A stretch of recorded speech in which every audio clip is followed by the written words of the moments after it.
Pandian store சீரியலில் இன்றைக்கி என்ன நடந்திருக்கு அப்படிங்கிறத பார்க்கலாம்.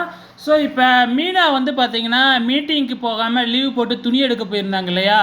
அதனால் மீனாவோட ஆஃபீஸ்லேருந்து மீனாவை ஃபோன் பண்ணி திட்டிக்கிட்டு இருக்கிறாங்க. அந்த நேரத்தில் நம்ம செந்திலும் அந்த இடத்துக்கு போகிறாப்புல, என்ன அப்படின்னு சொல்லி விசாரிக்கும் பொழுது, இங்கே பார்த்தீங்களா நான் அப்பயே லீவ் போடலன்னு சொன்னேன் இல்லையா? இப்போ பாருங்கள் என்னை திட்டுறாங்க அப்படின்னு மீனா எக்ஸ்பிளைன் பண்ணிக்கிட்டு இருக்கிறாங்க. இங்கே ஒரு பக்கம் இது போய்கிட்டு இருக்கிறப்ப அங்கே நம்ம ராஜி வந்து பார்த்திங்கன்னா வெயிட் பண்ணிக்கிட்டு இருக்கிறாங்க கதிருக்காக. ரொம்ப நேரம் ஆயிடுச்சு இல்லையா? இப்போ தான் கதிர் தான் பார்ட் டைம் ஜாபுக்கு போகிறாங்க இல்லையா? வெளியில் வந்து பார்த்தா நம்ம கோமதி மட்டும் டைனிங் டேபிள்லேயே உட்காந்துருக்குறாங்க. பார்த்துட்டு ஏன் தூங்காமல் இங்கேயே உட்காந்துருக்கீங்க அப்படின்னு கேட்கும்பொழுது, இல்லை கதிர் வந்து லேட்டாக தான் வருவான், அவனுக்கு சாப்பாடு கொடுக்கணும், அதனால தான் உட்காந்துருக்கேன் அப்படின்னு சொல்கிறாங்க. நான் பார்த்துக்கிறேன், இன்றைக்கி ஃபுல்லாக நீங்கள் அலைஞ்சிட்டு ரொம்ப டயர்டாக இருக்கீங்க, நீங்கள் போய் தூங்குங்க, கதிர் வந்தால் நான் சாப்பாடு போடுறேன் அப்படின்னு சொல்கிறாங்க.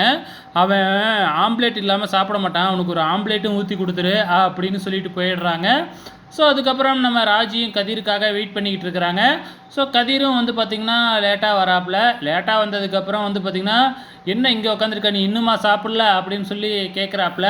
நான்லாம் சாப்பிட்டேன், உங்களுக்காக தான், நீங்கள் சாப்பிடுங்க அப்படின்னு நம்ம ராஜி வந்து பார்த்திங்கன்னா ஆம்லேட்லாம் போட்டு எடுத்துகிட்டு வந்து தயாராக உட்காந்துருக்குறாங்க.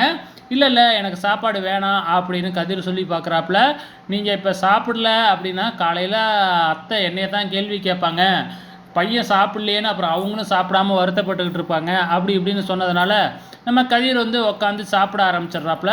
சாப்பிட்டு முடித்ததுக்கப்புறம், இதுக்கப்புறம் எனக்காக யாரும் வெயிட் பண்ண வேணாம், அம்மாக்கிட்டேயும் சொல்லிவிடு, அவங்க நான் எப்பயுமே டெய்லி லேட்டாக தான் வருவேன், அதனால் நீ முழிச்சிருக்கலாம் வேணாம், நானே போட்டு சாப்பிட்டுக்கிறேன் அப்படி இப்படின்னு வந்து பார்த்திங்கன்னா ரொம்பவுமே அக்கறையாக நம்ம கதிர் பேசுகிறாப்புல. இது ராஜிக்கு ரொம்பவுமே பிடிச்சிருது.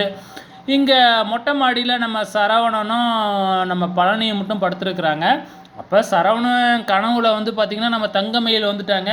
ஸோ தங்கமயிலுக்கிட்ட தனியாக ரொமான்ஸ் பண்ணுற மாதிரி கனவு காண்டுக்கிட்டு இருக்கிறாப்புல. அப்போ முத்தம் கொடுக்குறேன் அப்படிங்கிற பேரில் நம்ம தங்கமயிலுக்கு முத்தம் கொடுக்குறேன் அப்படின்னு சொல்லிட்டு இங்கே நம்ம பழனிக்கு முத்தத்தை கொடுத்துட்றாப்புல சரவணன். பழனி அலறி அடிச்சுக்கிட்டு கத்துடுறாப்புல. ஸோ அந்த இடத்துக்கு நம்ம கதிர் வராப்புல. கதிர்கிட்ட வந்து இவன் எனக்கு முத்தம் கொடுத்துட்டான் அப்படின்னு நம்ம பழனி சொன்ன உடனே சரவணன் வெக்கப்பட ஆரம்பிச்சிட்றாப்புல. ஓஹோ, தங்கமயிலுக்கு கொடுக்குற மாதிரி இவருக்கு கொடுத்துட்டிங்களா மாமாவுக்கு அப்படின்னு கேட்டவுடனே ஆமாம் அப்படின்னு உண்மையை ஒத்துக்கிறாப்புல. ஸோ அதுக்கப்புறம் நம்ம கதிரும் அங்கேயே படுத்து தூங்கிடுறாங்க. நம்ம ராஜி வந்து கதிர் வருவாப்பில் அப்படின்னு போய் எதிர்பார்த்தாங்க, ஆனால் ரூமுக்கு வரல. ஸோ மொட்டை மாடியில் வந்து பார்க்கும்பொழுது குளூரில் படுத்துருக்குறாப்பில்லையா?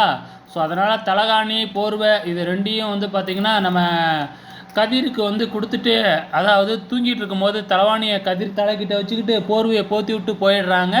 ஸோ மறுநாள் காலையில் நம்ம மீனாவும் நம்ம ராஜியும் ஏந்திரிச்சு என்ன கோலம் போடலாம் அப்படின்னு டிஸ்கஸ் பண்ணிக்கிட்டு இருக்காங்க.